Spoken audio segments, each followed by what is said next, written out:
إن الحمد لله نحمده ونستعينه ونستغفره ونعوذ بالله من شرور أنفسنا ومن سيئات أعمالنا من يهده الله فلا مضل له ومن يضلل فلا هادي له وأشهد أن لا إله إلا الله وحده لا شريك له وأشهد أن محمدا عبده ورسوله صلى الله تعالى عليه وعلى آله وصحبه وسلم تسليما كثيرا أما بعد فقد قال الإمام البخاري رحمه الله تعالى باب الثمر في العلم قال حدثنا سعيد بن عفير قال حدثني الليث قال حدثني عبد الرحمن بن خالد عن ابن شهاب عن سالم وابي بكر بن سليمان بن ابي حثمة ان عبد الله ابن عمر قال صلى بنا النبي صلى الله عليه وسلم في آخر حياته فلما سلم قام فقال أرأيتكم ليلتكم هذه فإن رأس 100 سنة منها لا يبقى ممن هو على ظهر الأرض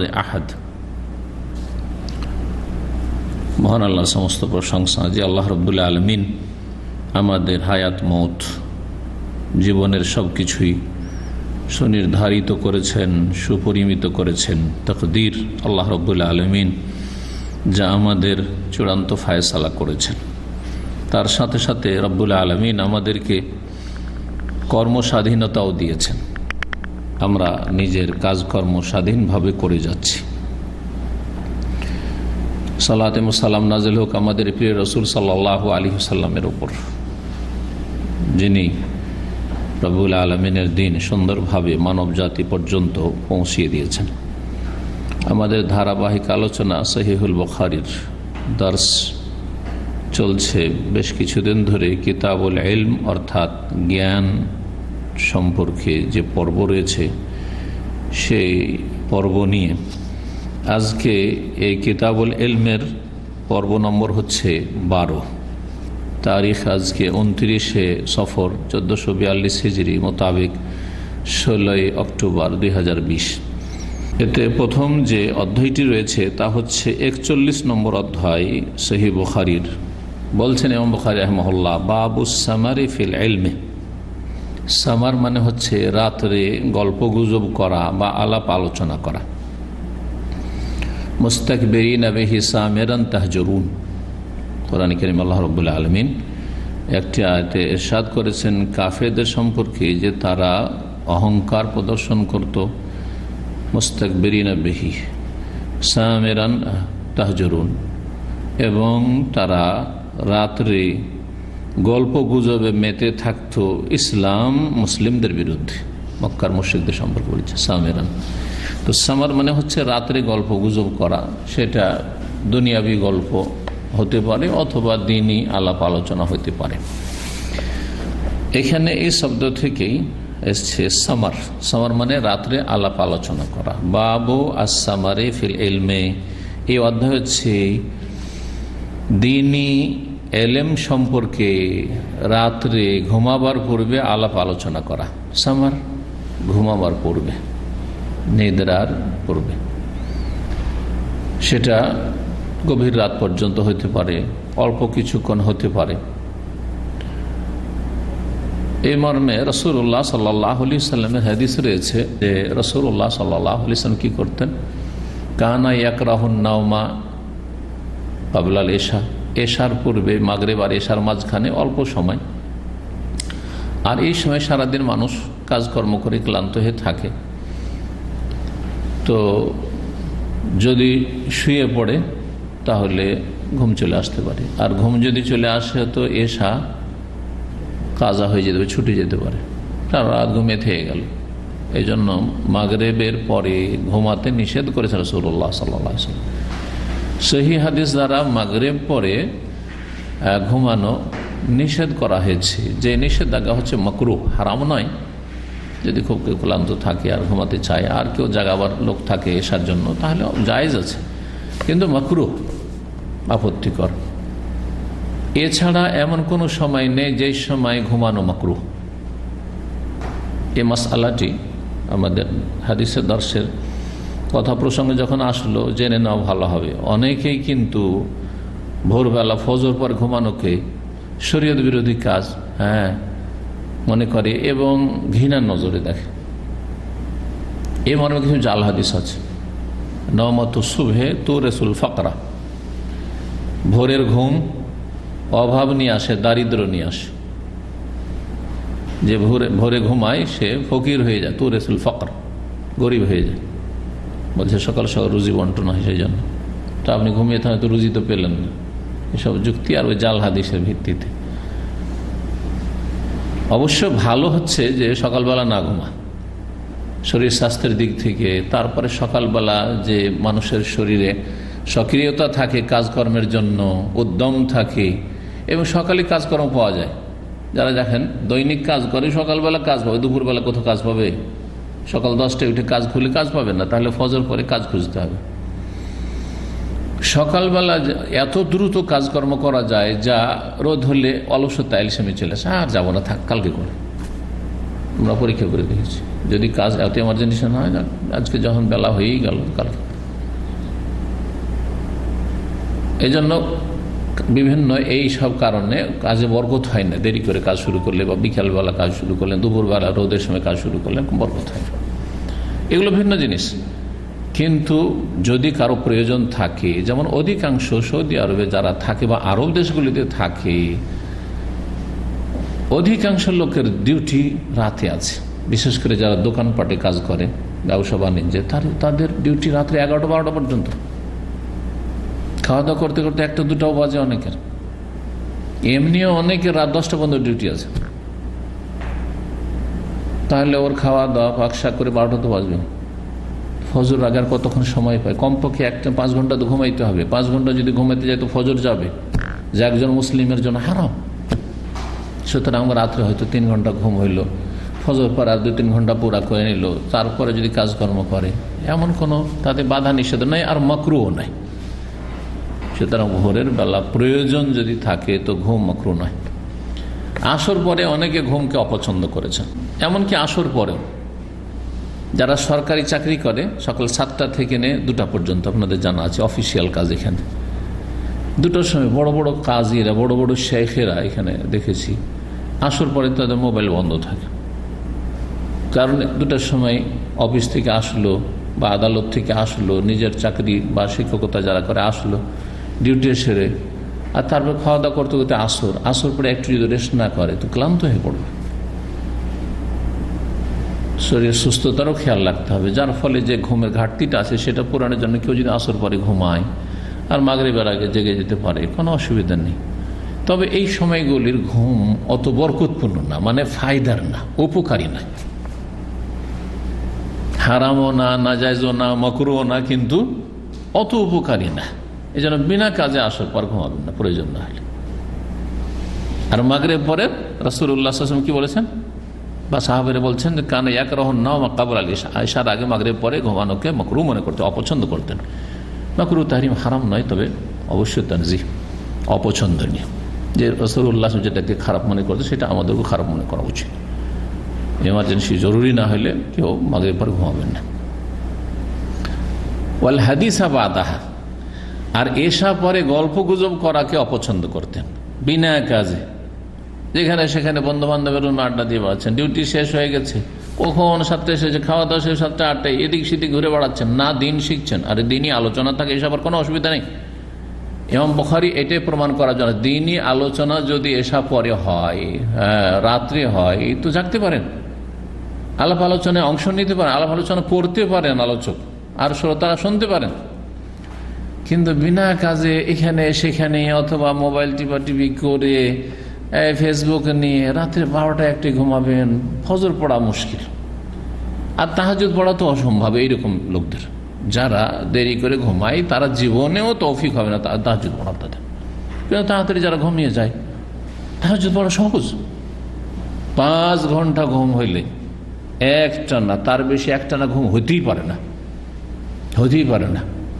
যদি বলে যে না 5 ঘন্টা তো কারো ঘুম ভাঙে না, তাহলে তার রোগ আছে। রোগ আছে কি, যে তার অ্যালসামি আছে, অ্যালসামির রোগ হইতে পারে।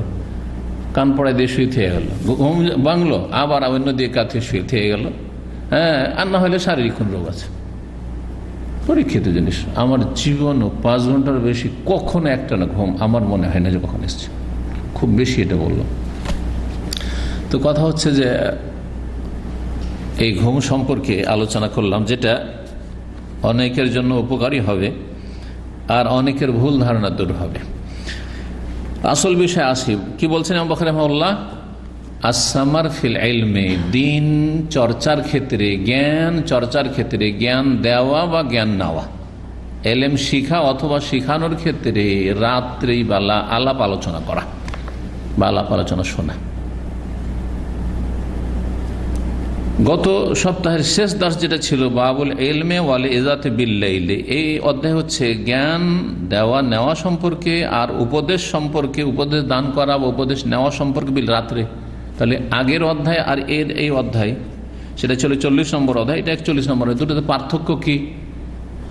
সহিহ বুখারী ভাষ্যকারগণ যারা, তারা বলেছেন যে আগেরটা গোটা রাত সম্পর্কে বলা হয়েছে, রাতের যে কোনো অংশে আপনি ওয়াজ করতে পারেন, ওয়াজ শুনতে পারেন, দিনই আলোচনা, সেটা সরাসরি হোক, যেমন আমাদের ওয়াজ মাহফিল, কিন্তু কোরআন হাদিসের মাহফিল হতো, বিরাতি মাহফিল না, অথবা আমাদের আরব দেশের ইসলামিক সেন্টারের আলোচনা, সেটা রাতের যে কোনো অংশ হোক না কেন। আর সৌদি আরবের আলোচনা 1 ঘন্টা 1.5 ঘন্টার বেশি কখনো হয় না। ওই সারা রাতব্যাপী জলসা আর মাহফিলও সব হয় না আমার দেশি তরিকায়, কারণ ওতে ফায়দা কম আর লোকসান বেশি। আর অনলাইনে হইতে পারে, রাত্রিবেলা কোথাও থেকে হয়তো লাইভ আসছে, গভীর রাতে 11টা 12টা। আমরা এখানে যদি 9টার সময় আলোচনা করি, তো বাংলাদেশে কত বাজে? রাত 12টা। মালয়েশিয়া, হ্যাঁ, অস্ট্রেলিয়া, এগুলোতে আরও বেশি, ভোর হইতে যাচ্ছে বা ভোর হয়ে গেছে, এরকম। তো কথা হচ্ছে যে রাতের যে কোনো অংশে ওয়াজ করা, ওয়াজ শোনা, এলেম দেওয়া, এলেম নেওয়া জায়েজ, এটা প্রমাণ করেছেন আগের অধ্যায় 40 নম্বর অধ্যায়। আর এখানে বলছেন যে ঘুমাবার পূর্বখানে শুইতে যাচ্ছেন, ওই সময় কিছু দিনই আলোচনা, সেটা স্ত্রীর সাথে হইতে পারে, সেটা ছেলে মেয়েদের সাথে হইতে পারে, সেটা ব্যাচেলর মানুষদের রুমমেটদের সাথে হইতে পারে। এক রুমে কয়েকজন থাকছেন অথবা এক বিল্ডিং কয়েকজন থাকছেন, ঘুমাবার আগেখানে কিছু দিনের আলোচনা, আসলেন কাজকর্ম করে দোকানপাট থেকে, খাওয়া দাওয়া শেষ হলে একটু দিনের আলোচনা শুনি আর তারপরে শুয়ে যায়। এটা কেমন, চলে কিনা? হ্যাঁ, এটা চলে, কিন্তু দুনিয়ার গল্প গুজব রাসূলুল্লাহ সাল্লাল্লাহু আলাইহি ওয়াসাল্লাম মাকরুহ, অপছন্দ করেছেন এসব পরে, যাতে করে ওই হাদিসগুলি থেকে আর সংশয় না হয় যে রাসূলুল্লাহ সাল্লাল্লাহু আলাইহি ওয়াসাল্লাম আল হাদিস, আলাপ আলোচনা, গল্প গুজব যেহেতু মাকরুহ মনে করতেন, তাহলে দিনের আলোচনা কেমন হবে? দিনের আলোচনা প্রশংসনীয়, কারণ রাসূলুল্লাহ সাল্লাল্লাহু আলাইহি ওয়াসাল্লাম করেছেন। হাদিস আব্দুল্লাহ বিন উমর রাদিয়াল্লাহু তাআলা আনহুমা থেকে বর্ণিত 116 নম্বর হাদিস সহিহ বুখারী, ক্বালা, তিনি বলছেন, সাল্লা বিনা নবী আল ইশা ফি আখির হায়াতিহি, আমাদেরকে নবী সাল্লাল্লাহু আলাইহি সাল্লাম এশার সালাত পড়ালেন তার শেষ জীবনে, ইন্তেকালের অল্প কিছুদিন আগে। ফালামা সাল্লামা, যখন সালাম ফিরলেন, কামা, তখন দাঁড়ালেন। কখনো কখনো রাসূলুল্লাহ বসে কোনোদিনই কথা বলতেন, সালাম ফিরে মুসল্লিদের দিকে ফিরে, যেমন সৌদি আরবে এরকম হয়। আর কখনো কখনো দাঁড়িয়ে যেতেন, দাঁড়িয়ে বলতে, যাতে সবাই দেখতে পায়, দাঁড়িয়ে গেলে ফায়দা। এই জন্য খতিব বা বক্তা, আলোচক উঁচা স্থানে একা দাঁড়িয়ে বলবে অথবা বসে বলবে, এই স্টেজ করা শরীয়তে বৈধ, কারণ এতে ফায়দা আছে। উঁচা জায়গায় থাকলে, লোকজন বেশি থাকলে সবাই কি দেখতে পাবে। পক্ষান্তরে যদি সমান জায়গায় থাকে, তাহলে দূরের লোকেরা দেখতে পাবে না, আর না দেখতে পেলে মনোযোগী হইতে পারবে না। ওই রকমই দাঁড়িয়ে যাওয়াটি, বসে যাওয়ার চাইতে দাঁড়িয়ে কেউ যদি আলোচনা করি আর তাতে বেশি ফায়দা মনে করে, তো খতিব বা আলোচক, জুমার খুতবা, ঈদের খুতবা, এগুলো দাঁড়িয়ে অবশ্যই দিতে হবে, কিন্তু এমনি আলোচনা দাঁড়িয়ে করতে পারে, আবার বসেও করতে পারে। সালাম ফেরার পরে দাঁড়ালেন আর বললেন, আরাআইতাকুম লাইলাতাকুম হাযিহি, তোমরা বলো তো তোমাদের এই রাত সম্পর্কে। জি, আরাআইতাকুম, জি, এটা আরবদের কোনো কথা শুরু করার একটা বাকভঙ্গিমা। আরাআইতাকুম মানে আখবিরুনি, আবার কখনো কখনো সতর্ক, সজাগ করার জন্য, ভালো করে শুনে রাখো তোমাদের এই রাত সম্পর্কে। তো এই অর্থটি এখানে বেশি উপযুক্ত, তোমাদের এই রাত সম্পর্কে ভালো করে জেনে রাখো। ফাইন্না রাসা মিয়াতে সানাতে মিনহা, এই আজকের রাতের 100 বছরের মাথায়, মানে আজকের রাত থেকে শুরু করে 100 বছরের মাথায়, রাস মানে মাথা, রাস আর মিয়া মানে 100, সানা মানে বছর, 100 বছরের মাথায়, এই আজকে রাতের 100 বছরের মাথায়, লা ইয়াবকা মিম্মান হুয়া আলা জাহরিল আরদি আহাদ, যারা পৃথিবীতে রয়েছে তাদের কেউ অবশিষ্ট থাকবে না, বেঁচে থাকবে না, তাদের কেউ বেঁচে থাকবে না। রাসূলুল্লাহ সাল্লাল্লাহু আলাইহি ওয়াসাল্লাম 10ম হিজরিতে ইন্তেকালের পূর্বে, মানে একবারে শেষ বছর, যে বছর ইন্তেকাল করেন, বলছেন যে আজকে রাত থেকে শুরু করে 100 বছরের মাথায় আজকে যারা পৃথিবীতে বেঁচে আছে, গোটা পৃথিবীর কথা বলছে, আলা জাহরিল আরদ, ভূপৃষ্ঠে যারাই রয়েছে তাদের আহাদ কেউ বাকি থাকবে না, সবাই মারা যাবে, সবাই মৃত্যুবরণ করবে। এ হাদিসের অর্থ কি? এ হাদিসের একটি অর্থ বলা হয়েছে যে এই উম্মতের বয়স 100 বছরের বেশি সাধারণত যাবে না, ব্যতিক্রম 1001টা, বরং 1001টা পাওয়া যাবে না 100 বছরের বেশি, তাই না? পরিসংখ্যান নিয়ে আসলে এই জন্য রাসূলুল্লাহ সাল্লাল্লাহু আলাইহি ওয়াসাল্লাম একটি হাদিসে রয়েছে যে আমার উম্মতি মা বাইনা 60 ইলা 70, আমার উম্মতের গড়ান আয়ু হচ্ছে, বয়স হচ্ছে 60 থেকে 70।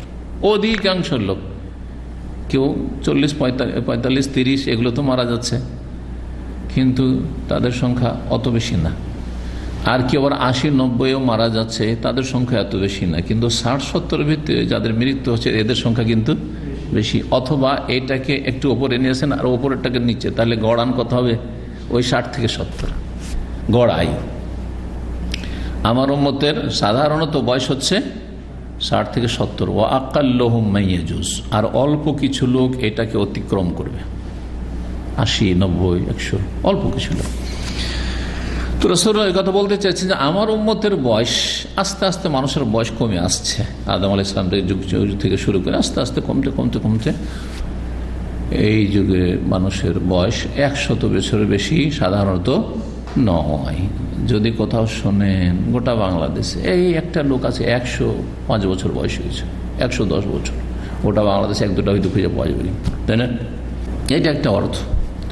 আর একটি অর্থ বলেছেন ওলামারা, অধিকাংশ ওলামারা বা ভাষ্যকারগণ, সেটা হচ্ছে যে রাসূলুল্লাহ সাল্লাল্লাহু আলাইহি ওয়াসাল্লাম ভবিষ্যৎবাণী করতে চেয়েছেন যে আমার যে সাহাবায়ে কেরামরা আছে, সাহাবায়ে কেরামদের যুগের, রাসূলুল্লাহ সাল্লাল্লাহু আলাইহি ওয়াসাল্লামের যারা সঙ্গী, তাদের যুগ 100 বছরের মাথায় কোনো সাহাবীকে পৃথিবীতে আর খুঁজে পাবে না। সমস্ত সাহাবী ইন্তেকাল করবেন 100 বছরের মধ্যে। আর রাসূলুল্লাহ সাল্লাল্লাহু আলাইহি ওয়াসাল্লাম এই ভবিষ্যৎবাণী ওহী ভিত্তিক ছিল, ওমা ইয়ানতিকু আনিল হাওয়া। সর্বশেষ সাহাবী মক্কাতুল মুকাররমে ইন্তেকাল করেছেন আবু তুফাইল আমির আদ-দাওসী রাদিয়াল্লাহু তাআলা আনহু 110 হিজরিতে, 110 হিজরিতে সর্বশেষ সাহাবী। এই কথাটি রাসূলুল্লাহ সাল্লাল্লাহু আলাইহি ওয়াসাল্লাম এশা পরে, এশা বিলম্বে পড়িয়েছিলেন, জি সেদিন এশার নামাজ আর একটু বিলম্বেও পড়িয়েছিলেন, আর তারপরে বলেছিলেন। তো এশা পরে রাসূলুল্লাহ সাল্লাল্লাহু আলাইহি ওয়াসাল্লাম কি করলেন? দিনই আলোচনা করলেন। এখান থেকে বৈধতা পাওয়া যায়। আর একটি হাদিস, 117 নম্বর হাদিস, বর্ণনাকারী সাহাবী হচ্ছেন আব্দুল্লাহ বিন আব্বাস রাদিয়াল্লাহু তাআলা আনহুমা। তিনি বলছেন, বিত্তু ফি বাইতি খালাতি মাইমুনাতা বিনতুল হারিস যাওজিন নবী সাল্লাল্লাহু আলাইহি ওয়াসাল্লাম, আমি একদিন রাত কাটাই আমার খালা মাইমুনা বিনতুল হারিস, হারিসের মেয়ে মাইমুনা রাদিয়াল্লাহু তাআলা আনহার ঘরে, বাড়িতে।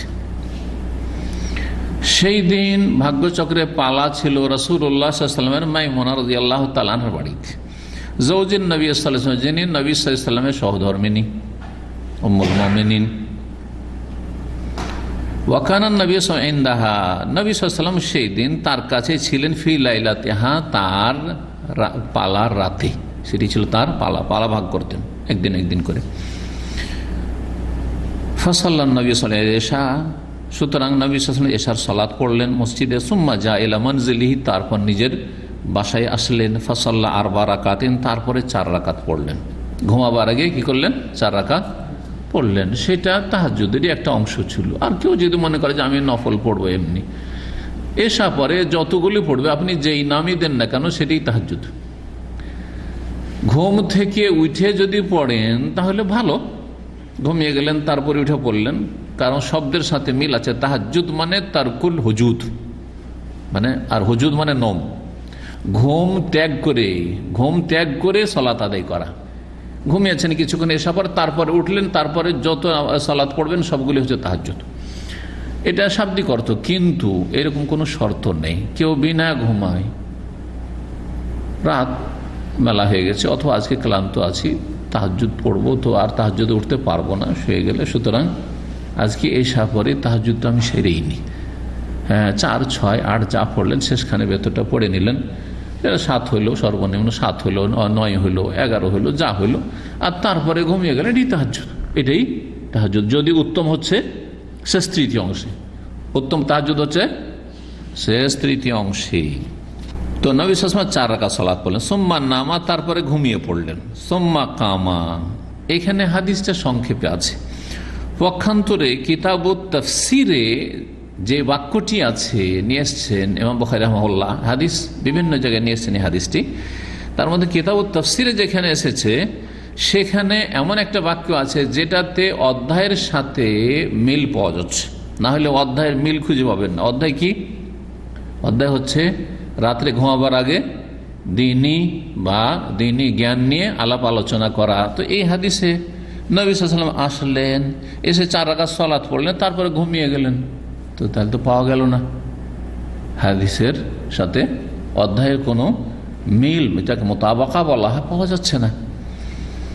এই জন্য সেই বাক্যটি আপনাদেরকে বলি, সহিহ বুখারীর 4203 নম্বর হাদিস, তাতে রয়েছে ফাতাহাদ্দাসা রাসূলুল্লাহ মা আহলিহি সাআতান সুম্মা রাকাত।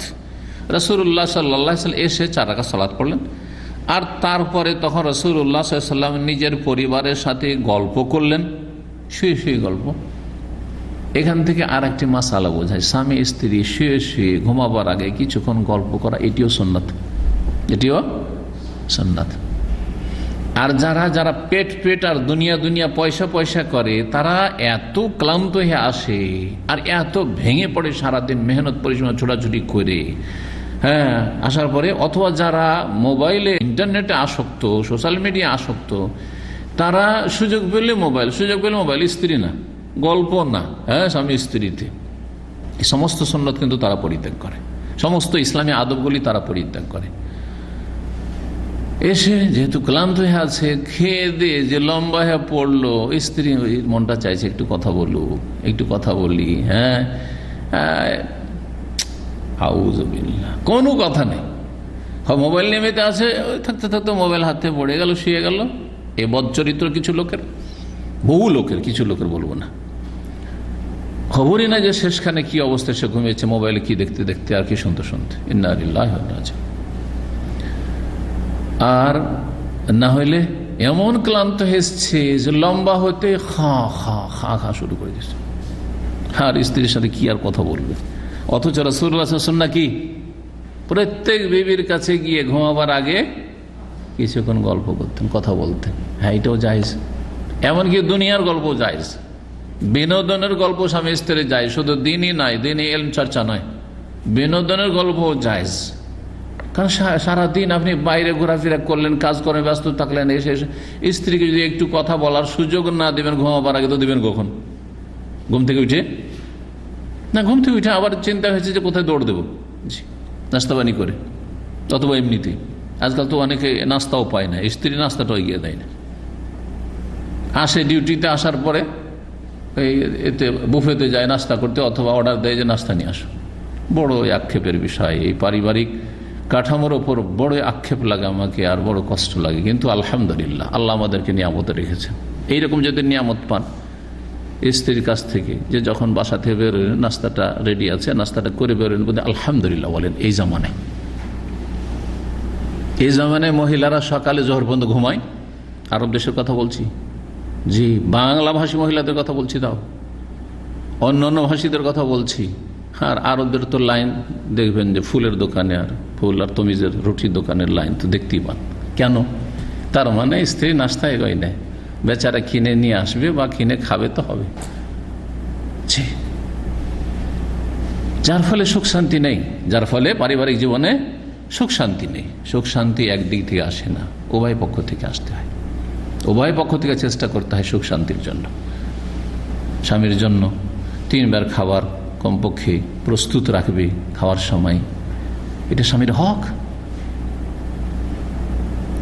আর স্ত্রীর হক হচ্ছে যে বাইরে থেকে আসলে কিছুক্ষণ কথা বলবে, এসেই মোবাইল, সকালে নাস্তা দিল মোবাইল টিপছে, দুপুরে নাস্তা দিয়ে বসে আছে, একটু কথা খাবার দিয়ে বসে আছে, একটু কথা বলার জন্য সেখানেও মোবাইল নিয়ে ব্যস্ত, এদিকে মোবাইল ওইদিকে খাবার, আর স্ত্রীর সাথে কোনো গল্পই নেই, আবার রাত্রেও এই অবস্থা।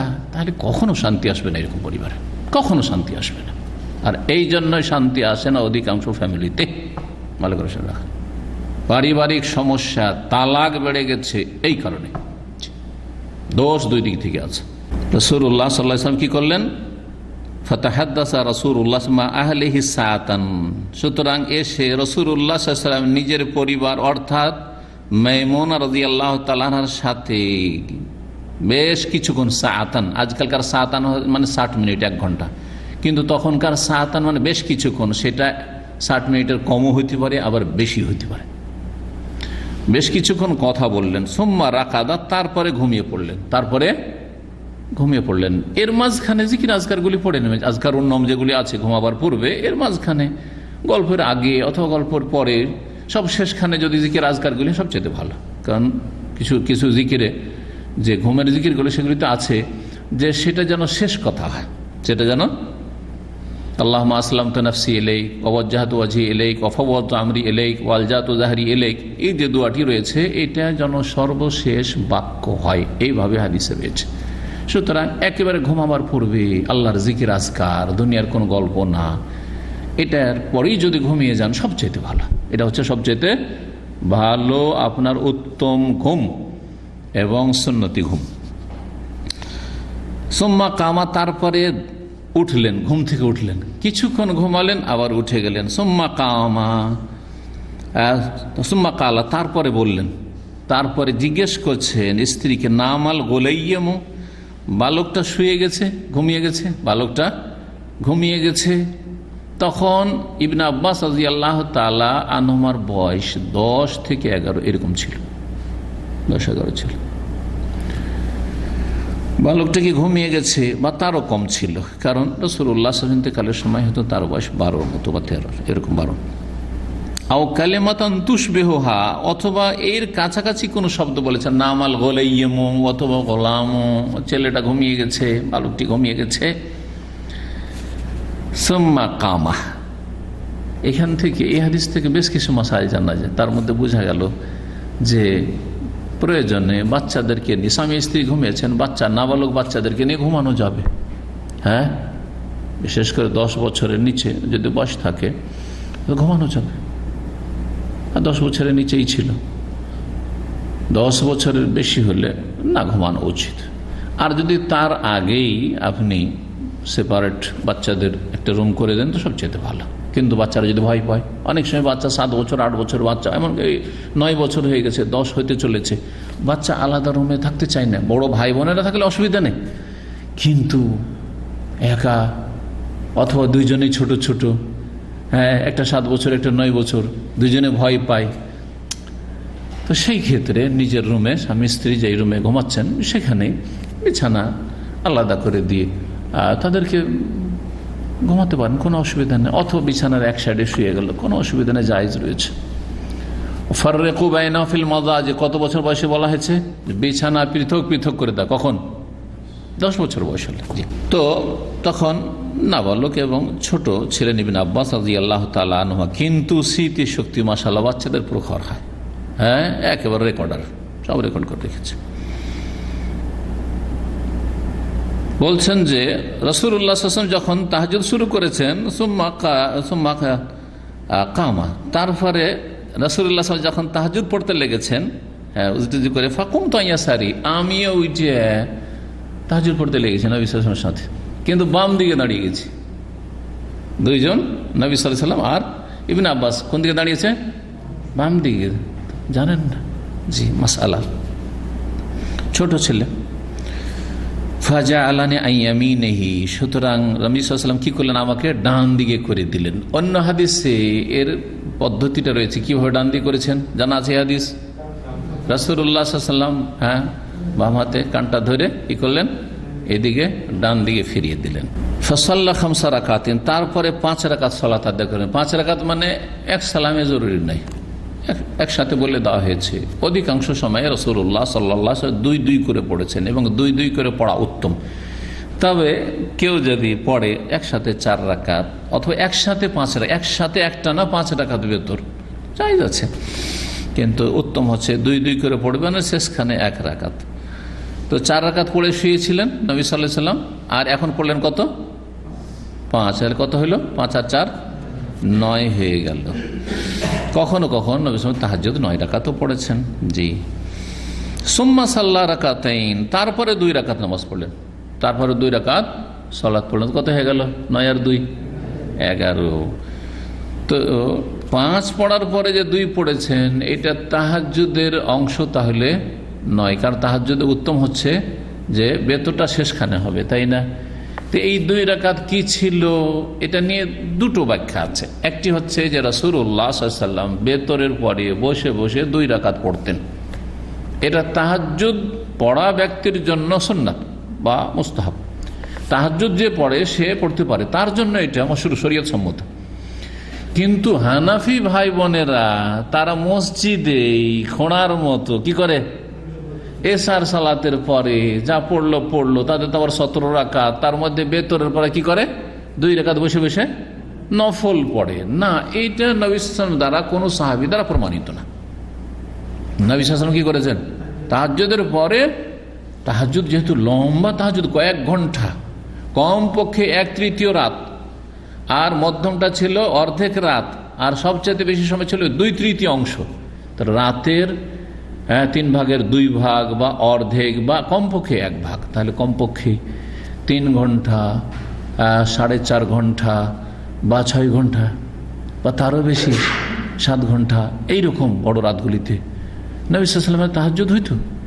তো এত সময় ধরে তাহাজ্জুদ আপনি 2 ঘন্টা পড়ে দেখেন তাহলে বুঝতে পারেন, 1 ঘন্টা 1.5 ঘন্টা পড়ে দেখেন ক্লান্ত হচ্ছেন কিনা।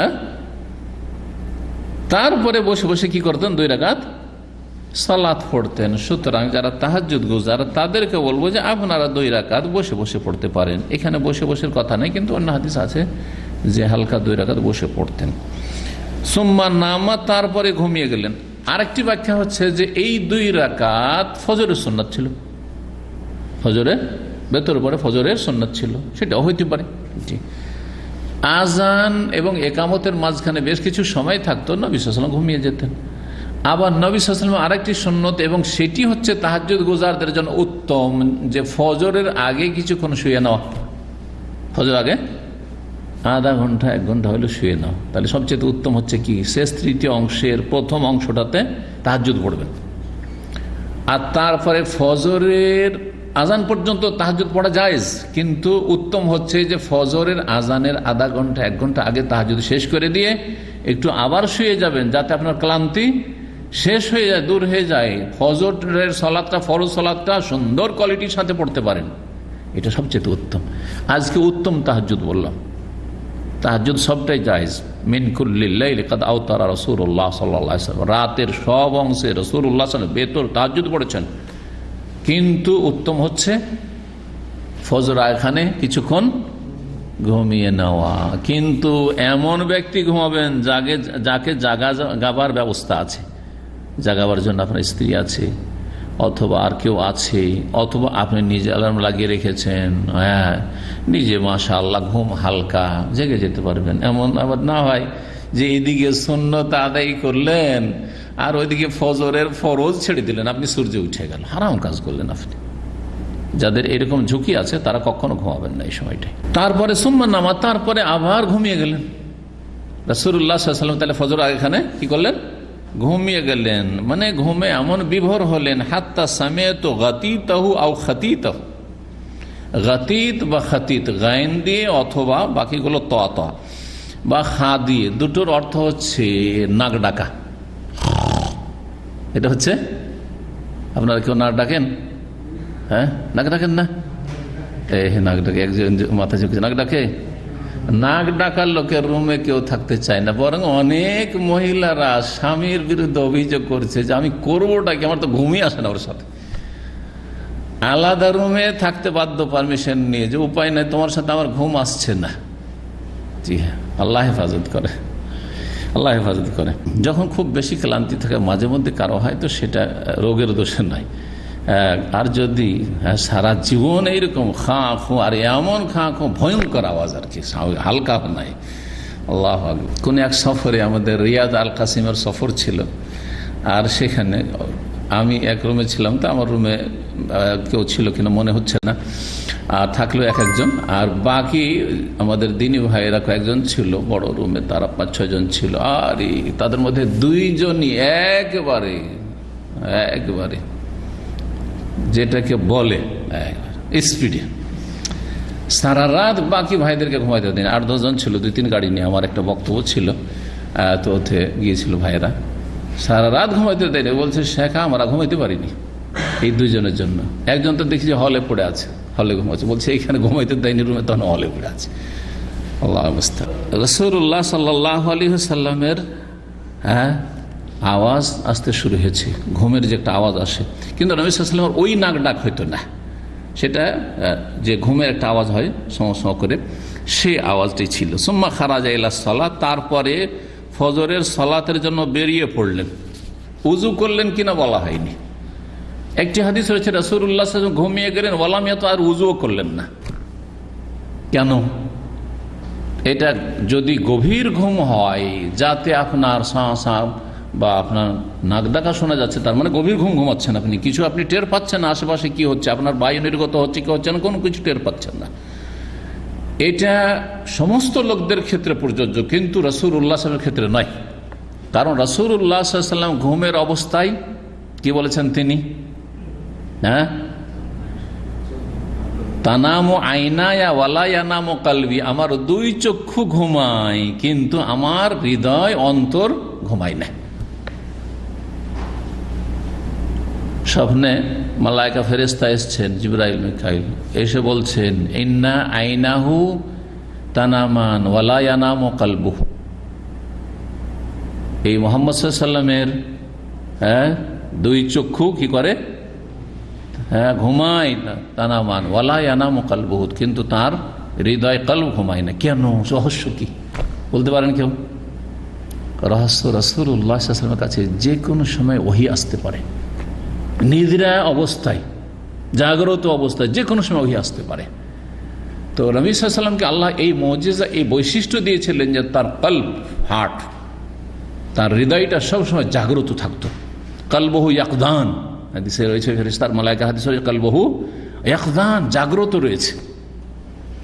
যদি কলব জেগে থাকে, মানুষ উপলব্ধি করে কি দিয়ে? চোখ দিয়ে না কলব দিয়ে? চোখ খোলা, কিন্তু হুঁশ নেই। এটা হতে পারে না? তাকাচ্ছে কিন্তু হুঁশ নেই, কিন্তু তাকাচ্ছে না, চোখ বন্ধ করে আছে, হুঁশ আছে, ঠিক না? চোখে দেখে, চোখ দিয়েও কিছু শেখা যায়, জানা যায়, কিন্তু চোখের আসল কাজ হচ্ছে দেখা, অন্তরের কাজ হচ্ছে উপলব্ধি করা, আশেপাশে কি হচ্ছে, কি করছে না করছে, বলছে না বলছে, আমার বায়ু নির্গত হইল না, এটা উপলব্ধি করবেন কি দিয়ে? চোখ দিয়ে না কলব দিয়ে? হৃদয় দিয়ে। তো রাসূলুল্লাহ সাল্লাল্লাহু আলাইহি ওয়াসাল্লামের গভীর ঘুম উযু ভঙ্গকারী ছিল না। পক্ষান্তরে উম্মতের বা যে কোনো মানুষের গভীর ঘুম হচ্ছে নাকেদে উযু, সঠিক মতে উযু ভঙ্গকারী। 42 নম্বর অধ্যায়, বাবু হেফজুল ইলমে। এই অধ্যায় হচ্ছে জ্ঞান সংরক্ষণ করা সম্পর্কে, ইলম সংরক্ষণ, ইলমের হেফাজত করা সম্পর্কে। হেফজুল ইলম, এলমের হেফাজত সম্পর্কে বা জ্ঞানের সংরক্ষণ সম্পর্কে। এলমের কথা, দ্বীনি এলমি কথা হেফাজত করা, সংরক্ষণ করা, সেটা মুখস্থ করে সংরক্ষণ হইতে পারে, আবার লিপিবদ্ধ করে খাতা কলমে লিখে রেখেছেন আপনি, যাতে করে যে কোনো সময় দেখলে ওই সব কথাগুলি সিজদে ফিরে চলে আসে। এটা আরও ভালো। মুখস্থ করার সাথে সাথে কেউ যদি লিখে রাখতে পারে তো আরও ভালো। বিশেষ করে পয়েন্টগুলি যদি লিখে রাখেন, তাহলে সমস্ত আলোচনাগুলি আপনার আবার জেগে উঠবে, মেশে উঠবে। এটা যারা ইলম বাড়াতে চান তারা এই পন্থাটা অবলম্বন করবেন। হাদিস আবু হুরায়রা রাদিয়াল্লাহু তাআলা আনহু থেকে বর্ণিত, তিনি বলছেন ইন্নান নাসা ইয়াকুলুনা, লোকেরা বলে থাকে, আকসারা আবু হুরায়রা খুব বেশি হাদিস বয়ান করছে। কিছু লোকেরা সমালোচনা করত, সন্দেহ করত যে মাত্র 3 বছর পেয়েছে রাসূলুল্লাহ সাল্লাল্লাহু আলাইহি ওয়াসাল্লামকে, আর সবচেয়ে বেশি হাদিস বয়ান করছে আবু হুরায়রা, আমাদের চাইতে বেশি। আরে কোথা থেকে এত হাদিস পেল, কোথা থেকে হাদিস পেল? হ্যাঁ, এইরকম। তো তাদের সংশয় নিরসন করার জন্য, সন্দেহ দূর করার জন্য তিনি বলছেন যে লোকজন অনেকে বলে থাকে আকসার আবু হুরায়রা মানে আকসার আবু হুরায়রা আল হাদিস, আবু হুরায়রা এত হাদিস বেশি কেন বয়ান করছে? ওয়ালাউলা আয়াতান ফি কিতাবিল্লাহ, আল্লাহর কিতাবে কোরআনে কারীমে 2টো আয়াত যদি না থাকতো, মাহাদ্দাস্তু হাদিসান, তাহলে একটিও হাদিস বয়ান করতাম না। মানুষের সমালোচনা থেকে বেঁচে থাকার জন্য, সমালোচনার পাত্র হইতে চাইতাম না। এই আল্লাহর 2টো আয়াতে যে শাস্তির কথা বলা হয়েছে, এই শাস্তি থেকে বাঁচার জন্য আমি হাদিসগুলো বয়ান করছি। দ্বীনে ইলম গোপন করার কঠোর শাস্তি রয়েছে, লানত রয়েছে। আয়াতগুলি বলছে সূরা বাকারা আয়াত 159 থেকে 160, এই দুটি 59 এবং 60। আল্লাহ রাব্বুল ইরশাদ করেছেন, হ্যাঁ, সুম্মা ইয়াতলু, তারপরে এই আয়াত তেলাওয়াত করে তিনি শোনাতেন লোকজনকে সংশয় নিরসনের জন্য। ইন্নাল্লাযীনা ইয়াকতুমুনা মা আনজালনা মিনাল বায়্যিনাতি ওয়াল হুদা মিন বাদি মা বায়্যানাহু লিন-নাসি ফিল কিতাব উলাইকা ইয়ালআনুহুমুল্লাহু ওয়া ইয়ালআনুহুমুল লাঈনুন, নিশ্চয়ই যারা গোপন করে, ইয়াকতুমুন মা আনজালনা মিনাল বায়্যিনাতি ওয়াল হুদা, যা কিছু আমি সুস্পষ্ট দলিল প্রমাণাদি এবং হেদায়েতের বিষয় নাজিল করেছি তা। আল্লাহ যে দলিল প্রমাণ, বাইয়ানাত হচ্ছে কোরআন কারীম, বাইয়ানাত হচ্ছে হাদিস, হ্যাঁ, বাইয়ানাত হচ্ছে ওয়াহি, ইলমুল ওয়াহি, সে ওয়াহি মতলু কোরআন কারীম, ওয়াহি মতলু হচ্ছে রাসূলুল্লাহ সাল্লাল্লাহু আলাইহি ওয়াসাল্লামের সুন্নাহ, হাদিসগুলি নবী সাল্লাল্লাহু আলাইহি ওয়াসাল্লামের বচন, নবী সাল্লাল্লাহু আলাইহি ওয়াসাল্লামের আমল, নবী সাল্লাল্লাহু আলাইহি ওয়াসাল্লামের অনুমোদন, এগুলি হচ্ছে বাইয়ানাত ওয়াল হুদা, যাতে হেদায়েত রয়েছে এবং সুস্পষ্ট দলিল প্রমাণ রয়েছে, দিক নির্দেশনা রয়েছে। এগুলি যারা গোপন করে, লুকিয়ে রাখে, মিন বাদি মা বায়্যানাহু লিন-নাসি ফিল কিতাব, আমি আল্লাহ রাব্বুল আলামিন তিনি বলছেন যে আমি সেগুলি মিন বাদি মা বায়্যানাহু, সেগুলি বর্ণনা করে দেওয়ার পর বিশদভাবে, লিন-নাসি মানব জাতির উদ্দেশ্যে, ফিল কিতাব, আল কিতাবে মানে আমার বিধানে, সেটা কোরআনে কারীমে হোক অথবা রাসূলুল্লাহ সাল্লাল্লাহু আলাইহি ওয়াসাল্লামের হাদিসে হোক। আল কিতাব দুটোকে সামনে, আল কিতাব মানে আল্লাহর ফয়সালা, আল্লাহর হুকুম, আল্লাহর বিধিবিধান। উলাইকা লাআনহুমুল্লাহ, তাদের উপর আল্লাহর লানত রয়েছে, আল্লাহ অভিসম্পদ করেন, রহমত থেকে বঞ্চিত করার ঘোষণা করেন। ওয়াল লাআনহুমুল লাঈনুন, এবং লানতকারীদের লানত তাদের উপর হয়ে থাকে। যারা অভিসম্পদকারী মালায়েকা, হ্যাঁ, এবং মুমিন মুমিনাত, ভালো মানুষরা, যদি কেউ উপকারী জ্ঞানকে লুকিয়ে রাখে, তো মানব জাতিকে কল্যাণ থেকে বঞ্চিত করলো না, তাহলে লানত পাবে না? পাবে না। সর্বনাশ হোক, এর কারণে আমরা শিখতে পারিনি, বলবে না?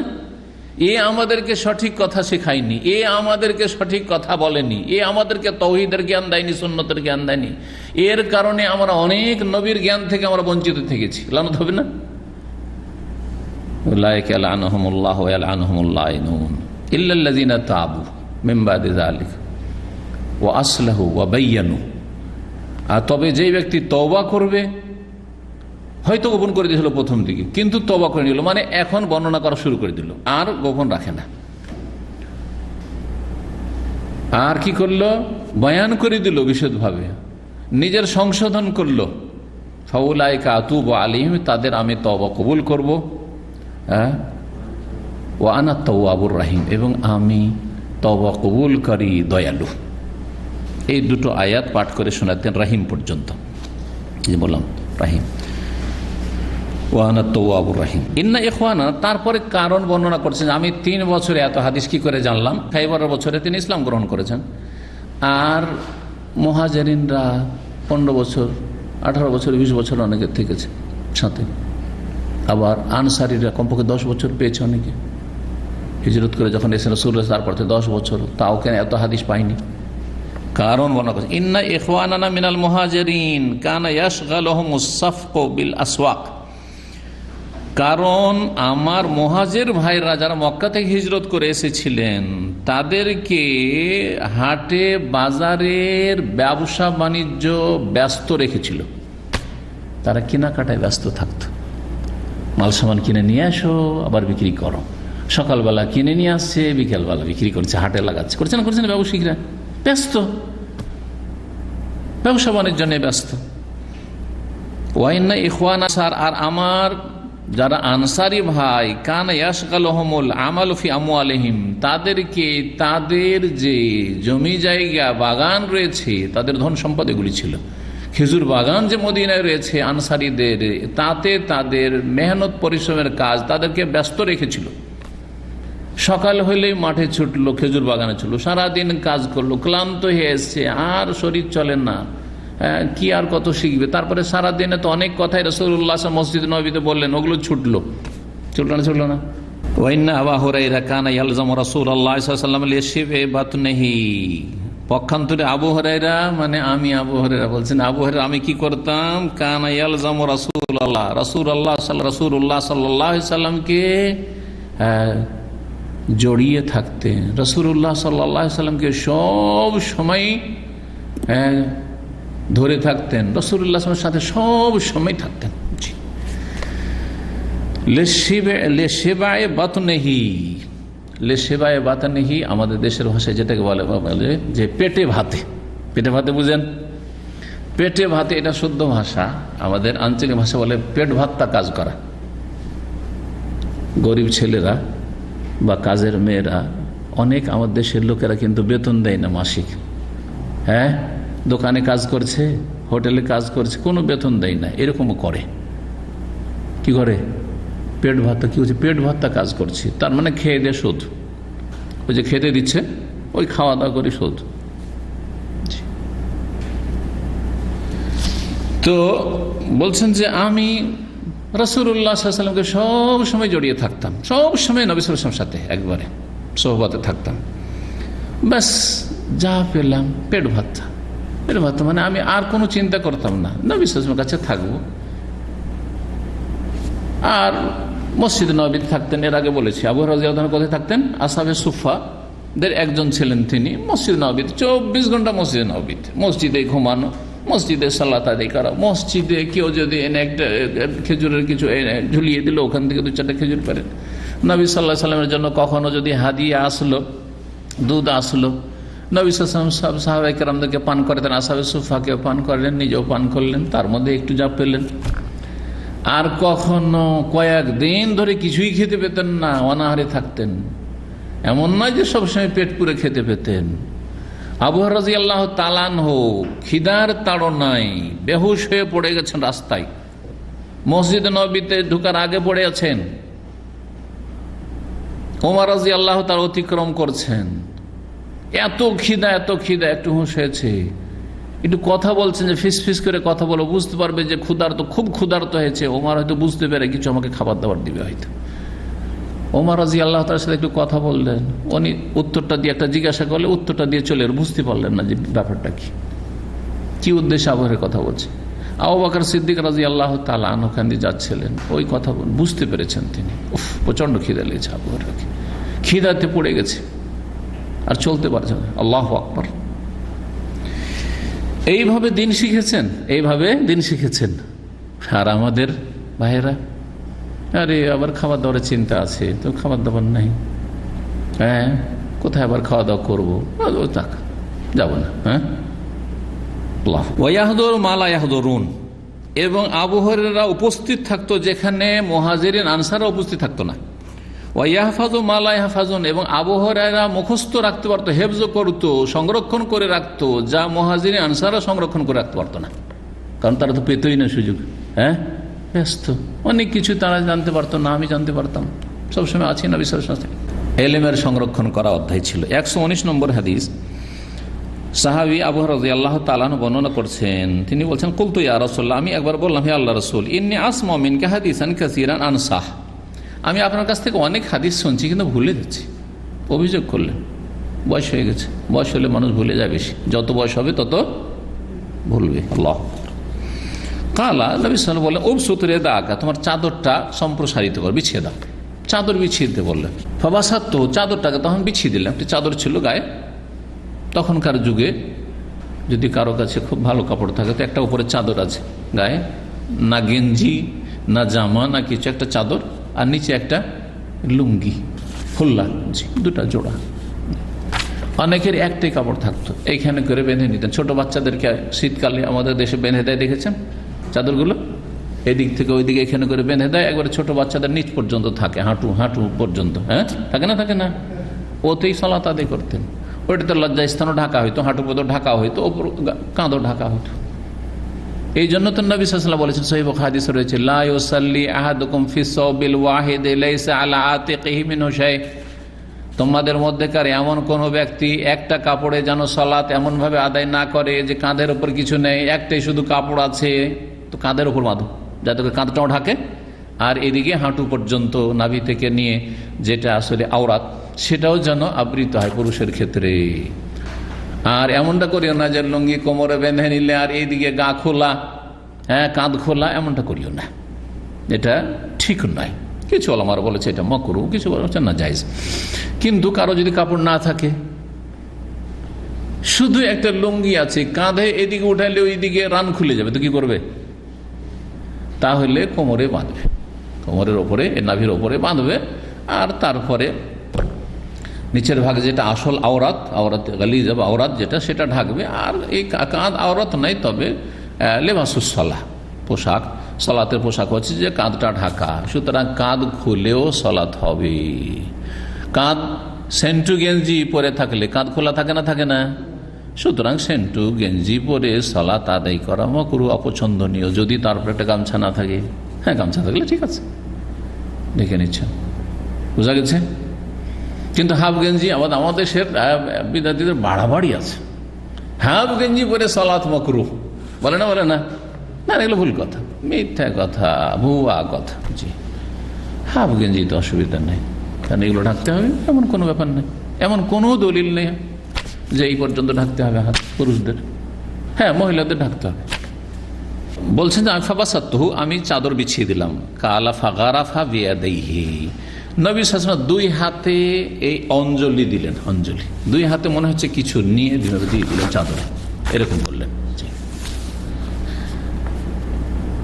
আর কোন রেওয়ায়ত রয়েছে গারাফা বিয়াদিহি, এক বছর একটা হাতের কথা রয়েছে, হয় দুই হাতে দিয়েছেন এইভাবে অঞ্জলি, অথবা এক হাতে এক অঞ্জলি এইভাবে চাদরে দিয়ে দিয়েছেন। এটা কি ছিল? ওলামারা যারা কোরআন সুন্নাহর আলেম, এই হাদিসের ভাষ্যকার, তারা বলছে এটি ছিল ফাল। এটি হচ্ছে রাসূলুল্লাহ সাল্লাল্লাহু আলাইহি ওয়াসাল্লামের কি চাদর বিছানো এবং চাদরে অঞ্জলি দেওয়া, এটি ছিল ফাল, মানে কোনো শুভ লক্ষণ নেওয়া, ভালো লক্ষণ নেওয়া। ভালো লক্ষণ না, ভালো লক্ষণ কি? কাউকে কিছু দিচ্ছেন তো দিলে ওইভাবে দিবেন না, সে একটা কোনো কিছুতে ধরবে, চাদরে ধরবে, আর আপনি তাকে কিছু দেবেন, তো ঠিক এটা যেন তাকে কিছু দেওয়া হইলো, এটা ফাল নেওয়া শুধু। এখানে সুফিদের ভণ্ডামির কোনো রাস্তা নেই। সুফিরা এখান থেকে কি ভণ্ডামি নিয়েছে? হ্যাঁ, যে নবী সাল্লাল্লাহু আলাইহি ওয়াসাল্লাম এইভাবে এলেম দান করেছেন কাকে? আবু হুরায়রাকে। সুতরাং আমাদের পীর মাশায়েখরা, হুজুর কিবলারাও কি করেন? কলব থেকে কলবে এলেম দিয়ে থাকেন। আউযুবিল্লাহ।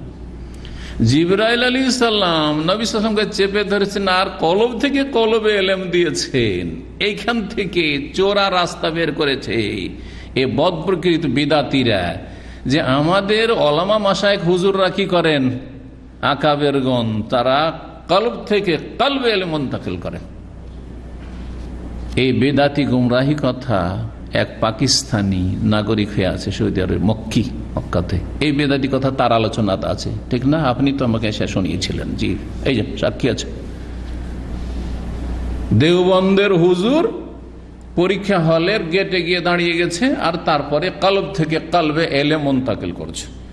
তখন যে মুমতাহিন পরীক্ষা নিচ্ছে পরীক্ষক, সে বলছে যে হযরত বারাহে কেরাম আপ তশরিফ লে যাতে, হযরত আপনি যদি দয়াপূর্বক যদি চলে যেতেন ভালো হতো। কেন বাবা? বলছে आपने तमाम तलबा को तमाम इल्म दे दिया, लिहाजा क्या हो गया, सबको मालूम हो गया क्या लिखना है। সবাই জেনে নিল কি লিখতে, উত্তর শব্দ জেনেই নিল, আপনি দিয়ে দিলেন কলব থেকে কলবে দিয়ে। এরকম করিয়েন না, প্রশ্ন আউট হয়ে গেল। কথা বুঝতে পেরেছেন? কি যে ধর্মের নামে প্রতারণা, আর ধর্মের নামে ধর্ম ব্যবসা, পীর ব্যবসা, পয়সার ব্যবসা, জনগণকে অন্ধ করা আর তাদের পকেট থেকে টাকা ঝেড়ে না, এই হচ্ছে পীর ব্যবসা। আউযুবিল্লাহ, কিভাবে অপব্যাখ্যা করেছে, তাহরিফ করেছে কোরআন সুন্নাহর। অথচ এই মর্যাদাগুলি রাসূলুল্লাহ সাল্লাল্লাহু আলাইহি ওয়াসাল্লামের সাথে খাস। এখন আমি আপনি যদি চাদর বিছাইতে বলি, হ্যাঁ মনে থাকে না, আর চাদর বিছিয়ে তাতে আমি ফুক দিয়ে দিলাম, অথবা আমি কিছু উঠিয়ে দিয়ে দিলাম, আর এই ফাল নিলাম, আর তারপরে আপনি ভুলবেন না, হতে পারে? কোথায় শেখ সাদি, কোথায় বকরির নেদি, হ্যাঁ, কোথায় সারা কাদার, কোথায় সরাইয়া ধ্রুব তারা, কোথায় নেতাজি আর কোথায় পিয়াজি? এ হলো অবস্থা এই বেদাতীদের। রাসূলুল্লাহ সাল্লাল্লাহু আলাইহি ওয়াসাল্লামের সাথে এগুলি খাস, মনে রাখবেন, এগুলি রাসূলুল্লাহ সাল্লাল্লাহু আলাইহি ওয়াসাল্লাম মুজিজা অলৌকিকত্ব। জি। সুম্মা কালা দুম্মা, তারপরে বললেন যে চাদরটাকে তোমার শরীরের সাথে জড়িয়ে দাও, গায়ে দিয়ে দাও। ফাদামামতুহু, সেই চাদরটিকে আমি নিজের সাথে জড়িয়ে নিলাম। ফামা নাসিতু শাইয়াম বাদু, তারপরে যা কিছু শুনতাম কোনো কিছুই ভুলিনি। আল্লাহু আকবার। এ হচ্ছে রাসূলুল্লাহ সাল্লাল্লাহু আলাইহি ওয়াসাল্লামের দুয়ার বরকত এবং আল্লাহ রাব্বুল আলামিনের তার আগে রহমত, আল্লাহর রহমত এবং নবীর দুয়ার বরকত সাল্লাল্লাহু আলাইহি ওয়াসাল্লাম। ইলমের সংরক্ষণ করা আর সাথে সম্পর্ক এই হাদিসে 120 নম্বর হাদিস, আবু হুরায়রা রাদিয়াল্লাহু তাআলা আনহু থেকে বর্ণিত, তিনি বলেন, হাফিজতু আন রাসূলিল্লাহ সাল্লাল্লাহু আলাইহি ওয়াসাল্লাম ওয়া আইনি, আমি রাসূলুল্লাহ সাল্লাল্লাহু আলাইহি ওয়াসাল্লাম থেকে দুটো থলে, ইলমের থলে বা পাত্র, জি, চামড়ার কোনো পাত্র বলা হয়, দুটো থলে, থলে বুঝেন তো? হ্যাঁ, থলে বলি, হ্যাঁ, ব্যাগ, ব্যাগ সহজ ভাষায় বলেন, ইংরেজি আজকাল বলছে থলিকে বলেন না, তাই না? জি হ্যাঁ, দুটো থলে বা দুটো ব্যাগ বা দুটো পাত্র আমি সংরক্ষণ করে রেখেছি, হেফাজ করে রেখেছি, জি, সুরক্ষিত রেখেছি। ফাম্মা আহাদুহুমা বাসাস্তহু, তার একটিকে আমি ছড়িয়ে ছিটিয়ে দিয়েছি, একটির প্রচার প্রসার করে দিয়েছি। ওয়াম্মাল আখার, আর দ্বিতীয় যে ব্যাগটি আছে বা দ্বিতীয় যে পাত্রটি আছে বা থলেটি আছে, ফালাও বাসাস্তু, ওইটাকে যদি প্রচার প্রসার করে দিই, ছড়িয়ে দিই, কোতে হাজাল বল ওম, তাহলে এই খাদ্য নালী আমার কেটে দেওয়া হবে, আমাকে জবাই করে দেওয়া হবে, আমাকে কি করা হবে? জবাই করে দেওয়া হবে। আবু হুরায়রা রাদিয়াল্লাহু তাআলা আনহু দীর্ঘায়ু হয়েছিলেন, দীর্ঘায়ু পেয়েছিলেন। উমাইয়া বংশের জালেম শাসকদের সময়কাল পেয়েছিলেন, এজিদের যুগ পেয়েছিলেন, আরও যেসব জালেম শাসকগুলি ছিল তাদের যুগ পেয়েছিলেন। তো রাসূলুল্লাহ সাল্লাল্লাহু আলাইহি সাল্লামের সবচেয়ে বেশি হাদিস যেহেতু সংরক্ষণ করে রেখেছিলেন কে? আবু হুরায়রা রাদিয়াল্লাহু তাআলা আনহু। তিনি কিছু হাদিস জানছেন যেগুলো শরিয়া সম্পর্কীয় হাদিস, আকীদার সাথে সম্পর্কিত, তাওহীদ সুন্নাত, তাতে ইবাদত বন্দেগী, আহকাম মামলাত, ব্যবসা বাণিজ্য, নিকাহ, বিবাহ শাদী, সব অধ্যায় আবু হুরায়রা রাদিয়াল্লাহু তাআলা প্রায় হাদিস আছে, আছে না নেই? তো এগুলি তো ছড়িয়ে দিচ্ছি, কারণ এগুলো বলতে তো আর কোনো অসুবিধা নেই, এগুলি বলতে তো কাউকে আঘাত লাগবে না। তো এগুলি ফাবাখাত বা স্বাস্থ্য, এইটা ছিল একটা ব্যাগ আমার নবী সাল্লাল্লাহু আলাইহি ওয়াসাল্লামের পক্ষ থেকে সুরক্ষিত ব্যাগ, মানে এলম, এক ধরনের এলম, সেগুলো দিয়ে দিয়েছি মানুষকে। আর এক ধরনের এলম আছে যেটা আমি এখন প্রচার প্রসার করতে পারছি না। এখন যদি প্রচার প্রসার করি তাহলে সেগুলিতে রয়েছে কি ছিল, তাহলে যে গলা কেটে যাবে, সেগুলিতে ছিল ভবিষ্যৎবাণী, যে ফিতনা ফাসাদ হবে, জুলম অত্যাচার হবে, জালেম শাসকদের হয়তো নাম অথবা ইশারা ইঙ্গিতে তাদের দিকে ইঙ্গিত করা, যাতে ওই কথাগুলি তাদের উপর ফিট হয়ে যাচ্ছে, জনগণ বুঝতে পারবে যে এটা অমুকের উপর ফিট হয়ে যাচ্ছে, এটা অমুকের উপর ফিট হয়ে যাচ্ছে। বিভিন্ন যে গভর্নরগুলো বিভিন্ন শহরে ছিল জালেম, যেমন ইবনে জিয়াদ ছিল, আর তারপরে আমর ইবনে সাইদ মদিনার, এর আগে হাদিস শুনিয়েছি যে মক্কাতুল মুকাররমায় সেই আব্দুল্লাহ বিন জুবাইর বিরুদ্ধে যুদ্ধ করার জন্য সেনাবাহিনী পাঠিয়েছিল। তো এইরকম জালেম বিভিন্ন গভর্নর আর শাসক গোষ্ঠী যে ছিল, তাদের সম্পর্কে ভবিষ্যৎবাণী ছিল এবং তাদের কিছু নাম দামও থাকতে পারে, সম্ভব রয়েছে, আর ইশারা ইঙ্গিত ছিল। যে হাদিসগুলি তখন বর্ণনা করেননি, কিন্তু পরবর্তীতে তার যখন শেষ জামানা বার্ধক্য চলে এসছে, কখন যে মওত চলে আসে, আর যদি এই অবস্থায় মারা যায় তো এলেমগুলি তো গোপন থেকে যাবে। তো তিনি পরে প্রচার প্রসার করে দিয়েছিলেন। এটা অন্য হাদিস দ্বারা প্রমাণিত যে শেষ জামানায় গোনা থেকে বাঁচার জন্য, পাপ থেকে বাঁচার জন্য, এলেম গোপন করার যে কবিরা গুনাহ লানত সেতে বাঁচার জন্য তিনি এগুলোকে বলে দিয়েছিলেন।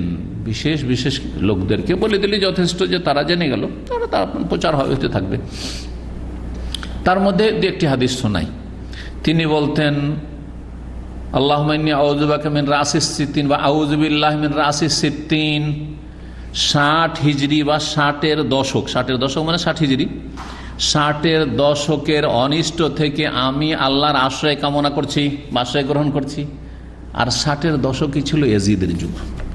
আর ওই সময় ইবনে জিয়াদ হুসেন রাদিয়াল্লাহু তাআলা শাহাদাত, যে নির্মমভাবে তাকে শহীদ করা হল কারবালার, ওই যুগগুলি ছিল। জি। আর আলে বাইতের সবকে সেখানে এই কারবালার ময়দানে যে সবকে শহীদ করে দেওয়া হল নির্মমভাবে, আর যে জুলম অত্যাচারগুলি করা হল, এগুলি ছিল। জি হ্যাঁ, রাসের সিদ্ধি ইঙ্গিত করে দিত যে 60-এর দশকে বড় ধরনের ফিতনা হবে। এরকম যেই ফিতনার কারণে কিয়ামত পর্যন্ত বিশাল একটা গোষ্ঠী রাফেজি শিয়া, যারাই গাদ্দারি করেছে, যারাই বিশ্বাসঘাতকতা করেছে, এই ইরাক কুফাবাসী, আর তারাই শোক মাতম আর কত রকমের শিরক কুফর, ইয়া হোসেন, ইয়া আলী, আর গায়রুল্লাহর পূজা, এই যে গুমরা হয়ে গেছে, আর সাহাবায়ে কেরামদের চরম তারা দুশমন শত্রু হয়ে গেছে। কিভাবে আল্লাহ গুমরা করেছেন এই একটা কারবালার ঘটনাকে নিয়ে, যারা জাহান্নামের ইন্ধন। আল্লাহু আকবার, কিভাবে গুমরা হয়েছে। তো এই ফিতনা থেকে আমি আল্লাহর কাছে আশ্রয় কামনা করছি। তিনি বলতেন, আউযু বিল্লাহি মিন ইমারাতিস সিবিয়ান। সিবিয়ান, সাবিয়নের বহুবচন। সাবিয়ন মানে হচ্ছে অপ্রাপ্ত বয়স্ক বালক। জি, অপ্রাপ্ত বয়স্ক নাবালকের নেতৃত্ব থেকে আশ্রয় চাইছি। মানে একসময় আসবে যারা নাবালকরা কি করবে, নেতৃত্ব দেবে, অযোগ্যরা নেতৃত্ব দেবে, মূর্খরা নেতৃত্ব দেবে, আর বড় বড় যোগ্য সাহাবায়ে কেরামরা থাকবে। আর তারপরে এখন তো বলতেই হবে না, হ্যাঁ, ধীরে ধীরে দেখেন পৃথিবীতে কত যোগ্য যোগ্য মানুষরা এখনো আছে, কিন্তু যোগ্য লোকদের নেতৃত্ব ক্ষমতায় কোনো স্থান নেই। কার স্থান বুঝতেই পারছেন যে অবস্থা। নিজের দেশের প্রেক্ষাপটে বুঝেন, প্রত্যেক দেশের প্রেক্ষাপটে বুঝেন। হ্যাঁ, জুলম অত্যাচারের শেষ নেই, শোষণের শেষ নেই, বেঈমানি আত্মসাতের শেষ নেই। ক্ষমতায় গেলেই লুটেপুটে খাও আর জাতিকে চুষে, জাতির রক্ত চুষে শেষ করে দাও। আউযু বিল্লাহি মিনাশ শাইতানির রাজিম। আল্লাহ হেফাজত করে। এই ছিল হাদিস। 43 নম্বর অধ্যায় বলছেন বাবুল ইনসাত লিল উলামা। ইমাম বুখারী রাহিমাহুল্লাহ বলছেন যে ওলামাদের কথা মনোযোগী হয়ে শোনা। ওলামারা যখন কথা বলবেন তখন অন্যমনস্ক না হয়ে মনোযোগী হয়ে শোনা। শুনতে হবে না, শুধু মনোযোগী হয়ে শুনতে হবে। এই জন্য কোরআন কারীমের কথা শোনার ক্ষেত্রে আল্লাহ ফাসমাউ বলেননি, শোনো। ফাসতামিউ ওয়া ইযা কুরিয়াল কুরআনু ফাসতামিউ লাহু ওয়া আনসিতু লাআল্লাকুম তুরহামুন। যখন কোরআন পাঠ করা হবে, তেলাওয়াত হবে, ফাসতামিউ লাহু, তোমরা মনোযোগী হয়ে কান লাগিয়ে শুনিও। কান আর মন দুটো দিয়ে শুনতে হবে। ইস্তেমা এটা। আর সেমা কান শুনছে কিন্তু কলব হয়তো শুনছে না, অন্যদিকে অন্য তাফকির চিন্তা ভাবনা করছেন। এটা সেমা হচ্ছে, ইস্তেমা নয়। ফাসতামিউ, মনোযোগী হয়ে শোনো, মন লাগিয়ে শোনো। শুধু তাই না, ওয়া আনসিতু, এবং চুপ থাকো, নীরব থাকো। একটু করে কথা বলছেন আর শুনছেন। আজানের জবাব দেন তো আপনারা, তাই না? আজানের জবাব দেওয়ার নিজেকে পরীক্ষা করবেন। আজানের জবাব দেওয়ার সব ফুল ফ্রি হয়ে পুরো আজানটা শুনছেন আর জবাব দিচ্ছেন, এইরকম দেখবেন। আর কখনো কখনো আজানের জবাবও দিচ্ছেন আর একটু মোবাইল টিপি করছেন, এদিকে একটু দেখছেন আর আজানের জবাবও দিচ্ছেন, দুটো সমান। ওইদিকে কতখানি এগিয়ে চলে গেছে, আবার গিয়ে কভার করছেন আপনি। হচ্ছে না? পরীক্ষিত, এগুলো পরীক্ষা করে দেখেন। জি, আপনাদের পরীক্ষা করার জন্য একটা নজির দিলাম। এইরকম অনেক কিছুর ক্ষেত্রে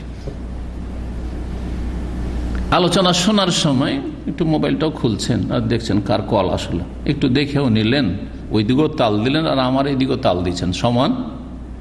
আর একজন লোক পুরো মনোযোগী হয়ে শুনছে, সমান না? মোটেই সমান না। ছুটে গেছে কোনো কথা, হয়তো আরে কি বললো ভুলে গেলাম কথাটা, কারণ মন দিয়ে শোনেন নাই। তো মনোযোগী হে ওলামাদের কথা শোনা, আলেমের জমা হচ্ছে ওলামা। জরির ইবনে আব্দুল্লাহ রাদিয়াল্লাহু তাআলা আনহু থেকে বর্ণিত হাদিস, তিনি বলছেন আন্নান নবী সাল্লাল্লাহু আলাইহি ওয়াসাল্লাম ক্বালা লাহু ফি হাজ্জাতিল ওয়াদায়ে, নবী সাল্লাল্লাহু আলাইহি ওয়াসাল্লাম তাকে বললেন বিদায় হজের সময়, বিদায় হজের মৌসুমে লোকজনের সমাগম অনেক বেশি, আর একটু হট্টগোল তো হবেই, একে অপরের সাথে কথা বলছে আর ভিড়ভাড় করছে, এরকম তো হবে। নবী সাল্লাল্লাহু আলাইহি ওয়াসাল্লাম কিছু কথা বলতে চাইলেন, আলোচনা, যে খুতবা, এই খুতবার একটা অংশ এটা ছিল। বিদায় হজে কি বললেন? জরিরকে বললেন যে তুমি ইস্তানসিতিন নাস, জনগণকে চুপ থাকতে বলো, জনগণকে নীরব হতে বলো, মনোযোগী হয়ে শুনতে বলো। তাহলে বোঝা গেল যে আলোচক যখন আলোচনা করবে, তিনার জন্য জরুরি না যে তিনি বলবেন যে আপনারা চুপ করেন, বরং আপনাদের মধ্য থেকে স্বেচ্ছাসেবক ভলেন্টিয়ার কেউ হইল অথবা আল্লাহর রাস্তায় কেউ করলো, ইশারা ইঙ্গিতে হোক, কথাই হোক, ভাই চুপ থাকলো, বোঝা গেছে না? অথবা আপনাদের মধ্যে কাউকে দায়িত্ব দেওয়া হইল যখন বেশি ভিড়ভাড়, যে আপনারা লোকজনকে কি করবেন? চুপ করাবেন বা চুপ করান লোকজনকে। ইস্তানসাতিন নাস, জনগণকে চুপ থাকতে বলো, জরিরকে বললেন রাসূলুল্লাহ সাল্লাল্লাহু আলাইহি ওয়াসাল্লাম। ফাকালা, তারপরে রাসূলুল্লাহ সাল্লাল্লাহু আলাইহি ওয়াসাল্লাম যে খুতবাটি বলেছিলেন তার অংশ একটা ছিল, লা তারজিউ বাদি কুফারা, আমার পরে তোমরা কাফের হয়ে ইসলাম বিমুখ হয়ে যেও না, কাফের হয়ে ফিরে যেও না। ইয়াদরিবু বাযুকুম রিকাবা বায, তোমাদের একে অপরের গর্দন উড়াবে, একে অপরকে খুন করবে, এমনটা যেন না হয়। অর্থাৎ এক মুসলিম আর এক মুসলিমকে খুন করার মাধ্যমে কুফরি করিও না, কুফরি করিও না। আর মুসলিমকে খুন করা কি কুফরি, বড় কাফের নয় কিন্তু কাজটি কুফরি কাজ। হাদিস আছে সেবাবুল মুসলিমে ফুসুকুন, এখানেও আসলো, আর এই হাদিসটাই সমর্থক হাদিস। মুসলিমকে গালমন্দ করা কি ফাসেকের কাজ। যদি সাধারণ একটা নিম্ন শ্রেণী মুসলিমকে, যার সর্বনিম্ন ঈমান আছে, তাকে গাল দেওয়া যদি ফাসেকের কাজ হয়, তাহলে আলেমকে যারা গাল দিচ্ছেন তারা কেমন লোক, এবং তারা কত হতভাগা, এবং কত যে তাদের উপর লানত হচ্ছে, লানতকারীদের, আল্লাহর, মালাইকার, ভালো মানুষদের, এবং আল্লাহ রাব্বুর রহমত থেকে যে তারা বঞ্চিত, যার ফলে যারা বিদ্বেষী গালমন্দ করে কোরআন সুন্নাহ আলেমদেরকে, তাদের হেদায়েত নসিব হয় না। সবচেয়ে বড় মায়ের যেটা তাদের উপর পড়ে, যে হেদায়েত নসিব হয় না। গালমন্দ যদি না করে আর নর্মাল থাকে, কবুল করতে পারছে না, মেনে নিতে পারছে না, কিন্তু গালমন্দ করে না, তো আল্লাহ কখনো রহম করতে পারে, তার আখলাক চরিত্র যে ভালো, সেজন্য আল্লাহ কখনো রহম করতে পারে যে লোকটা যখন গালমন্দ করে সুন্নাহর আলেমদেরকে, তখন আমি হেদায়েত করেই দিই তাকে। কথা বোঝা গেছে না? কিন্তু যখন চরম বিদ্বেষী হয়ে গালমন্দ করে, আর এই চরমপন্থী ইখওয়ানি জামাতিরা গালের ওপর একবারে পিএইচডি করা, যার ফলে ইখওয়ানি জামাতিগুলো, এই খারিজিগুলো, এরা কখনো হেদায়েত হয় না সাধারণত। কথা বুঝতে পারছেন? যারা এইরকম চরম বিদ্বেষী, যারা হেদায়েত থেকে আল্লাহ বঞ্চিত করে দেন, এইরকমই মাজারপন্থী, পীরপন্থী যারা কবুরি, কবর পূজারী, তারা চরম বিদ্বেষী কোরআন সুন্নাহ আলেমদের, সৌদি আরবের ওলামাদের এবং মদিনার আলেমদের, আর তাদেরকে এমন গালমন্দ করে যার ফলে হেদায়েত নসিব হয় না। পক্ষান্তরে যারা নরমালি থাকে বিভিন্ন দল থেকে, বিদআতপন্থীদের মধ্য থেকে, যারা হয়তো মেনে নিতে পারছে না কিন্তু গালমন্দ করে না, ওদেরকে হতে পারে যে আল্লাহ কখনো হেদায়েত করে দিতে পারেন। আর বহু লোক এরকমই হেদায়েত হচ্ছে। যারা হেদায়েত হচ্ছে আলহামদুলিল্লাহ, আল্লাহর শুকরিয়া আদায় করেন। যদি গালমন্দ করার পরেও হেদায়েত হয়ে থাকেন, তাহলে আরো শুকরিয়া আদায় করেন যে আপনি এত অপরাধ করেছেন, তবু আল্লাহ মায়া করেছেন যে আপনাকে হেদায়েত করেছেন। এটাও মনে রাখবেন, কারণ অনেকে আমাকে এসে বলে এবং ক্ষমা চাই সরাসরি অনেক জায়গায় এসে, আর অনেক জায়গায় আপনার বিভিন্ন সোর্সে এসে, কারো মাধ্যমে অথবা যে সোশ্যাল মিডিয়া যোগাযোগ মাধ্যম আছে তার মাধ্যমে এসে ক্ষমা চাই। বুঝতে পারি যে গালমন্দ করেছে। কত জায়গায় যে এরকম দেশ বিদেশে দেখা সাক্ষাৎ হলো অনেক ভাইদের, কিন্তু তারপরে যাদেরকে হেদায়েত করেছে আমি বলি আলহামদুলিল্লাহ। বলেন যে গালমন্দ করেছেন, তারপরে যে আল্লাহ হেদায়েত করেছে, আলহামদুলিল্লাহ যে আল্লাহ আরহামুর রাহিমিন, আপনার মা বাবার চাইতে বেশি দয়ালু, সেই জন্য আল্লাহ দয়া করেছেন। সবচেয়ে বড় নিয়ামত যেটা ছিনে নেয় বেদাতপন্থীদের কাছ থেকে, গুমরাহদের কাছ থেকে, তাদের অপরাধের কারণে, তাদের গালমন্দর কারণে, তাদের বিদ্বেষিতার কারণে, সেটা হচ্ছে হেদায়েতের নিয়ামত, সবচেয়ে বড় নিয়ামত। আর তারপরে রুজিতে টান পড়তে পারে, আয়ুতে টান পড়বে, বালা মুসিবতে নেমে আসবে, আর আখেরাতের আযাব তো আছে, আর নেকিগুলি সব তো দিয়ে দিতে হবে, দিয়ে খালি হাতে সর্বহারা মুফলিস হয়ে চলে যেতে হবে, এতে কোনো সন্দেহ নেই। কারণ রাসূলুল্লাহ সাল্লাল্লাহু আলাইহি ওয়াসাল্লাম এদেরকে মুফলিস বলেছে। আতাদরুনা মানিল মুফলিস? জি। তো কি বলছিলাম, সেবাবুল মুসলিমে ফুসুক, মুসলিমকে গাল দেওয়া কি ফাসিকি কাজ, পাপিষ্টের কাজ, পাপিষ্ট লোক গাল দেয়। তাই আলেমকে গাল দিলে, দিনের দায়ীদেরকে গাল দিলে, নেক মানুষদেরকে গাল দিলে, পরেশগার লোকদেরকে গালি দিলে, আল্লাহওয়ালাদেরকে গালি দিলে, তাহলে কত বড় অপরাধ হইতে পারে, আর কত বড় সে ফাসিক হইতে পারে, চিন্তা করুন দেখি। ওয়াকিতালুহু কুফরুন, আর মুসলিমদের বিরুদ্ধে লড়াই করা হচ্ছে কি কুফর। কিন্তু কুফর দুই রকম, কুফরুন দুনা কুফর, যেটা হচ্ছে নিয়ামতের কুফরি করা, এটা হচ্ছে ছোট কুফরি, কাবিরা গুনাহ। আর আরেকটা হচ্ছে কুফরুন আকবার, বড় কুফরি, যেটা ইসলাম থেকে বহিষ্কৃত করে। তো মানুষ যদি কোনো মুসলিমকে খুন করে, তো কাফের, বড় কাফের হয় না, কিন্তু ছোট কাফের হয়। সেটা হচ্ছে আল্লাহর নিয়ামত হচ্ছে ইসলামী ভ্রাতৃত্ব, যে মুসলিম তোমার ভাই, সেই নিয়ামতের কৃতজ্ঞতা করলে, নিয়ামতের অকৃতজ্ঞ হলে, নিয়ামতের নাশুকরি করলে, যে তুমি মুসলিমকে খুন করলে। কথা বোঝা গেছে? যদি অমুসলিম নিরীহ ব্যক্তি খুন করা হারাম মনে রাখেন এবং জাহান্নামে যেতে হবে, কিন্তু মুসলিমের রক্ত অনেক মূল্যবান, কাবার চাইতে বেশি তার মর্যাদা। জি। তো মুসলিমকে খুন করলে ছোট কাফির হয়, কুফর নামটি চলে আসে, কিন্তু কথা বোঝা গেছে। আর বড় কাফের হওয়ার সম্ভাবনা চলে আসে, কারণ এই ক্ষেত্রে বিভিন্ন দিক রয়েছে। এই হাদিসটির বিস্তারিত ব্যাখ্যা ইমাম নবী রহমতুল্লাহ আলাই করেছেন তার সহিহ মুসলিমের ভাষ্যে, অন্যান্য ইমাম কেরামগণ করেছেন, ইবনে হাজারও করেছেন রাহিমাহুল্লাহ জামিয়ান। তার সংক্ষেপটা তুলে ধরছি। তার একটি হচ্ছে, যদি হালাল মনে করে যে বেটা তোকে খুন করা আমার জন্য হালাল, তোর রক্তের কোনো মূল্য নেই, তাহলে সে বড় কাফের। কারণ মুস্তাহিল্লান, সে হালাল মনে করছে হারামকে। কেউ যদি মদকে হালাল মনে করে পান করে, তাহলে সে কাফের। আর সারা জীবন যদি মদ খায়, বলে যে অপরাধ করছি, তাহলে সে মুসলিম, ফাসেক মুসলিম, কাফের না। কথা বোঝা গেছে? একবার পান করলো, কিন্তু মনে করছে মদ হালাল, কে বললো হারাম?